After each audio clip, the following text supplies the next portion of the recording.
What's up guys, it's Argon657 here. Today I bring you another Pokemon Ultra Sun Ultra Moon Wi-Fi battle. This was going to be against Vizually. His channel's in the description below.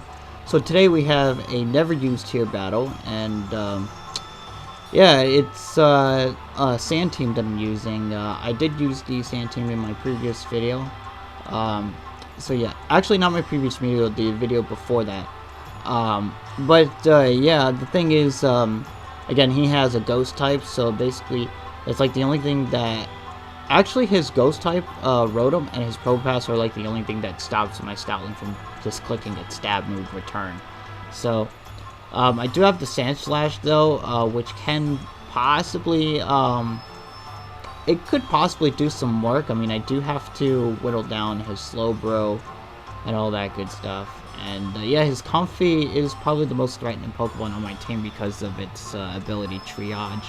It could just regain all its lost HP and stuff. So I do have my Garbodor with Toxic Spikes and stuff, and he does have a Defogger, possibly two Defoggers, either the Rotom or the Comfy or both. But yeah, I actually don't have any way of removing any hazards other than my Sand Slash with Rapid Spin. So yeah, I just need to try to get rid of the Rotom and also try to weaken the Probopass in order for me to do work with my Stoutland. The Stoutland is basically going to be my main sweeper, to be honest. So or Sand Slash, one of the two. And then I do have the Alolan Dugtrio with the Life Orb combination with the Sand. So anyways, we're going to start with the battle. So he ends up leading with Sceptile, so I'm probably thinking he's Spec Sceptile, like most Sceptiles are. They're usually Choice Specs, and Choice Spec Sceptile is really good. I mean, it's really fast, and with the Choice Specs, it's really good. Like, it hits a lot of Pokemon hard, and it pretty much might wreck your team if you're not careful, to be honest. Yeah, so I lead off with my Garbodor, and I know that he's likely gonna probably not stay in because Leaf Storm is not gonna do anything. And I am gonna go for the Toxic Spikes over here. That's the reason why. The reason why I'm going for the Toxic Spikes is because of the Slowbro. So I'm gonna set up 2 layers of Toxic Spikes because Slowbro could potentially you know, be a bit of a nuisance late game if I don't get those T-Spikes up. So I am going to go for the Drain Punch just so I could break the balloon. So it is going to be a 2-hit KO because I'm not running any attack investments, so it's not a big deal. But yeah, despite being 4 times weak to it, he's still able to take the Drain Punch pretty well. So I'm going to switch out. I'm going to go into my Jellicent over here, expecting maybe the, I don't know, the Earth Power again. But he's going to go to his Rotom, so I'm thinking he's probably going to go for the Shadow Ball and try to knock me out. Although he could be running Defog. I'm not sure what kind of Rotom this is, so I am going to, yeah, seeing the Defog, I'm thinking he may be sort of a defensive variant with Cobra Berry, but I'm going to go for the Toxic and miss, unfortunately, so that kind of sucks. However, I do have another Pokemon with Toxic, so it's not a big deal. I just need to hope that he stays in, so I know he's probably going to switch out. He's going to go into his Sceptile, and I think I go for a Toxic again.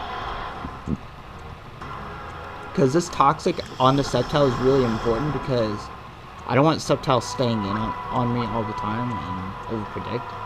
I'd rather wear it down over time, to be honest. So I'm pretty sure he's going to want to go for the Leaf Storm, and I'm going to have to sack my Garbodor, and after that I have nothing to take a Leaf Storm, to be honest. So yeah, that Leaf Storm is going to be enough to knock me out. So yeah, so that means I won't be able to get up those Toxic Spikes or the Spikes or anything. Basically, I wanted to Hazard stack him so that way he could, just to negate the Slowbro's ability Regenerative. So I'm going to go to my Gigalith, knowing that I could take a Sandstorm at technically -1. because because of the choice specs. So I'm gonna go for the stealth box over here, and I'm thinking it's probably still Cobra Berry. But it actually, I actually find out that it's actually Choice Scarf for some reason. Or is it Choice Scarf? I think it's Choice Scarf, because I've seen his side of the battle, and I looked at the team, and it was actually Choice Scarf Rotom. So yeah, he goes for the Willows, and at the time, I still didn't realize that he was not Cobra Berry or anyway. I wasn't sure like what he wanted to do, but he's locked in the Will-O-Wisp, I think. So he ends up switching out here, and he doesn't go for the Volt Switch, so that it should have been like a red flag that he wasn't Cobra Berry. It should have given an indication that he may have been a choiced, although I didn't realize at the time. But now I know that he's Choice Scarfed, looking at the video and looking at his side of the battle. But at the time I didn't know, but yeah, so anyways, I'm going to switch out. I'm going to go into my Sand Slash, because I do want to try to get as much damage as possible. So he's going to go for the Earth Power, and I am going to go for the Swords Dance. I was hoping he would switch out for some reason. I thought he would want to get scared out, and but he ends up staying in, so that's kind of unfortunate. So now he's going to bring me down in range where he could easily come in with Comfy and knock me out with the Draining Kiss, because it's a +3 priority triage. So yeah, Probopass is going to be gone, so now I gotten rid of one Pokemon that could keep my Stoutland from just clicking return. So he's going to go into his Comfy, and I know he's going to go for the Draining Kiss.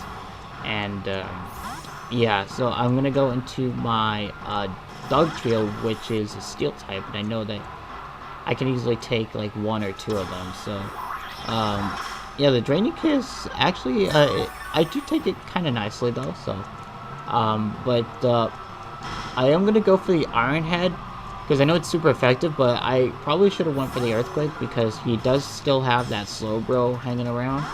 So yeah, to be honest, I probably should have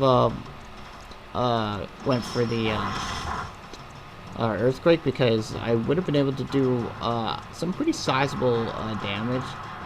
But I am going to switch out, because I'm expecting him to go for the Scald. And then, yeah, because I'm predicting him to go for the Scald.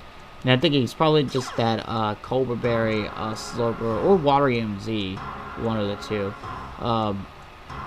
Yeah, because sometimes Slowbros tend to run Cobra Berry over leftovers, but he may be Cobra Berry, but he's actually going to surprise me with the Electric Z move over here, and I actually was not expecting this at all. Like, I did not see this coming, not even a mile away.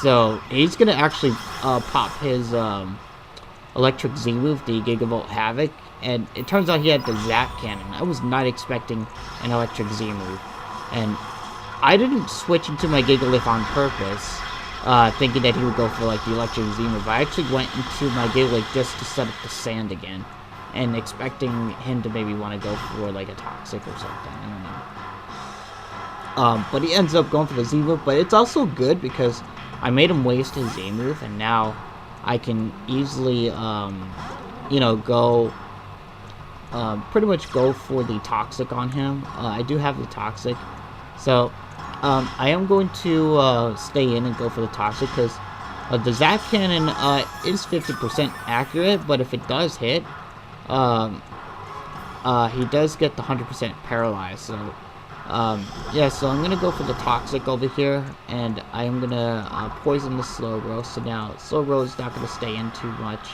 so he's gonna go for the Zap Cannon, and he misses. So that is pretty good though, because now I can pretty much, try to stall him out, but he still has that Zap Cannon. He still has, I think 6 Zap Cannons left, but I'm going to switch out because I want to preserve this Jellicent for later. I'm going to go into my Sand Slash, and he's going to end up going into his Sceptile, so that's pretty good. Now, the thing is, just in case I just in case he goes into his Comfy expecting the Swords Dance or the Earthquake, one of the two, I'm actually just going to go straight for the Z move, because I have nothing to lose. Going for the Z move, like, I lose nothing going for it. Like, if he goes into Comfy, it's going to take some serious damage. But I'm going to go for that Z move. And, yeah, it's going to do a lot of damage to Comfy. I'm pretty sure this Comfy might be a defensive, because, I mean, Comfy's really good with its priority. It just sets up Calm Minds. I've seen sub-Calm Mind, Comfy on Showdown, and it kind of swept my whole team in the past, but it was on Showdown, to be honest. But what was it? The Continental Crush is actually going to do a lot of damage, but he's going to make a misplay over here. He's going to go with the Synthesis over the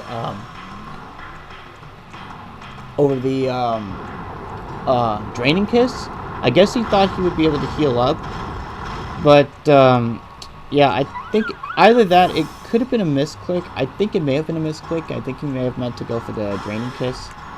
I'm not so sure about it though, but he's going to go to his Slowbro. Luckily, I'm able to knock out the Comfy though, so I'm just going to go for the Earthquake over here, because it is my strongest stab move, and it's in the sand. It's also ground type, so it's not Sand Force, it's actually Sand Rush. Sand Slash. So the Earthquake's going to do a significant amount of damage to Slowbro, and it's going to bring him down to a point where I could just come in with my Alolan Dog Trio and Pursuit Trap him. So I can just Pursuit Trap him and prevent him from switching out. So I'm going to go for the Pursuit over here to trap him in, and the Slowbro's gone. So now I've gotten rid of I've actually gotten rid of like two Pokemon that could possibly stop my Stoutland from sweeping late game. So he's gonna go to his Sceptile, and I'm thinking he's probably gonna I'm gonna sack my Gigalith over here, because Gigalith, I mean, I just need it for 8 turns, and he only has 3 Pokemon left, so I could just click return. Although he still has the Rotom in the back, so yeah, he's gonna go for the Giga Drain, and I do survive. And the thing is, the burn will take me out, so that's actually really good for me, because now that'll allow me to use up the maximum amount of Sandstorm turns. So that's pretty good. So now my Gigalith's gone. I am gonna go to my Stoutland, which is my win con over here, but I am gonna predict the Rotom switch in. So I'm actually just going to go for the Play Rough, because Rotom is quite obvious. Even though that Rotom's toxic, but still, I don't want to be locked into return, so I'm just going to go for the Play Rough and just knock out the Rotom. So now I can just come in with Stoutland and just click return. So now he's going to go to his Incineroar over here, and he's going to get the Intimidate off, and that's kind of bad, because I do need the Choice Band to take effect and to be able to knock out the Incineroar. But I'm going to go into my Jellicent as Death Fodder. I am expecting him to want to go for like a knockoff or a Flare Blitz. It doesn't matter which one I go into, or which one he goes for, because I am sacking off my Jellicent regardless. So it turns out I'm faster than him, so that's pretty good. So now, I know he's likely going to go for the knockoff over here, so I'm just going to go for the Scald. And the thing is, I have no defense investment, so he's probably going to end up, you know, he's probably going to end up going for the, what was it, the knockoff, and then he's going to get the Papa Berry. I thought it was Assault Vest, though, but looking at the damage, he's not Assault Vest, clearly, so... yeah, my Jellicent goes down to the Sandstorm, but I do have my my Dugtrio in the back, my Alolan Dugtrio, and I could just go for the Earthquake, not a big deal. So yeah, so I'm gonna go for the Earthquake and knock out the Incineroar, and his last Pokemon is the Sceptile. yeah, so Thankfully, it wasn't Assault Vest, though. But even if it was Assault Vest, I would have still went into my Dug Shield to knock out the Incineroar. But he's going to go into his Sceptile, and I'm going to go for the Sucker Punch just to get some damage before he knocks me out with the Giga Drain. And he's in Overgrow range, so he can just go for the Giga Drain. But the thing is, because the sand is still up, I am faster than him, so with the Sand Rush ability with my Stoutland. So I'll be able to outspeed him, no problem. So at this point, it's going to be a good game. It's going to be a narrow 1-0 victory in my favor. So yeah, Stoutland's just going to go for the return and knock out the Sceptile. And yeah, that was a pretty good battle. Hope you guys enjoyed the video. If you guys enjoyed it, be sure to leave a comment below, leave that like button, and subscribe to my channel. And I will see you guys later.